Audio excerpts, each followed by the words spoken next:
Welcome back. Aw, Gator. Although Roy Tillman's failures really have no merit, it's difficult not to feel sorry for him. Given that he is Roy's child, there was little chance that he would grow up to be a violent, nasty person, and we have witnessed some pretty terrible things from him. But we've also seen him as a fearful child in puppet-assisted flashbacks, and we've realized that everything he does is a fruitless attempt to win his father over. His room, which is decorated with pin-up girls and metal band posters, as well as the dejected manner in which he calls out for Roy after Roy turns away from him, all point to someone who has never truly grown up.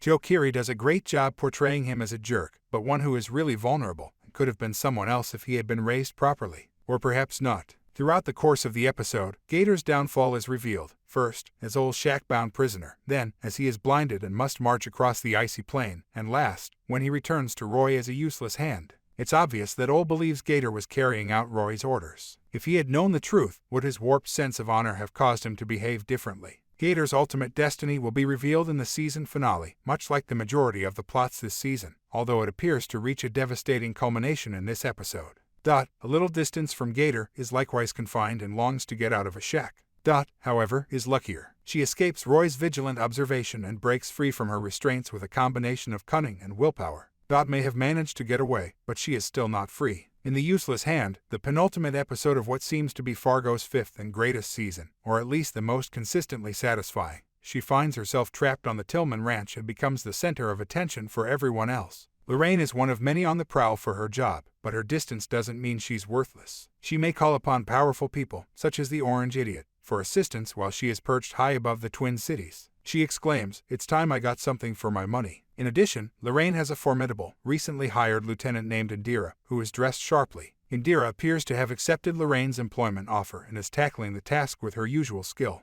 Though Indira also has contacts, Lorraine's connections can call upon all the force of the law to be sent to Tillman Ranch. Whit takes immediate action after she lets him know what's going on. However, Roy also has connections. A standoff is about to occur, and among them are the so-called patriots who watch America's Sheriff online and respond to a call to arms by bringing their big fucking hammers, bullets, and beans. It's a standoff, too. How does Roy intend to finish? Furthermore, at a deeper level, what is his true desire? Stated differently, as Odin does, is he Hitler at the start of his career or the end of it? Is this a desperate last stand or the start of a revolution? It has been unclear throughout the season if Roy genuinely believes in his right-wing extremism or if he is just using it as an easy method to maintain his position of authority. I think this is the final answer. At least Dot gets a phone, which she uses to call Indira without realizing that Indira is now with Lorraine. Lorraine shares a few intimate moments with us over the phone. She doesn't appear to completely lose her steely resolve, but she does appear upset, possibly even saddened, by the news of Danish's passing.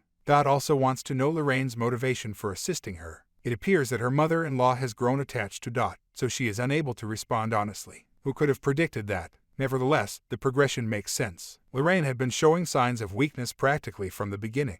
Her frailty and, gasp, human feelings are harder to conceal as the crisis has grown. The FBI, ATF, SWAT squad, and Whit arrive as the cavalry arrives to assist Dot in finding a safe haven. Whit also declares himself to be a vital component of the rescue operation. It will also need to be a rescue operation. Roy makes it obvious he won't back down when he rides up to the gate. With a battalion of gunslingers in his rear, he wants them to go. However, they are staying put. Roy is also not moving. He informs them, "This is the path I'm on," and then launches into an eloquent and menacing diatribe.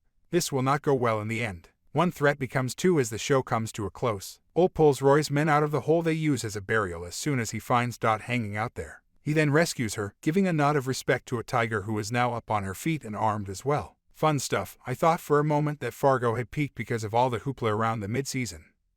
But it hasn't. Without undervaluing the individuals, this episode begins to tie together all the storylines. This season has seen a lot of bloodshed, but it has also seen a lot of willfights. The next episode will be the end of all of that, and as of right now, there is no clear way to wrap things up.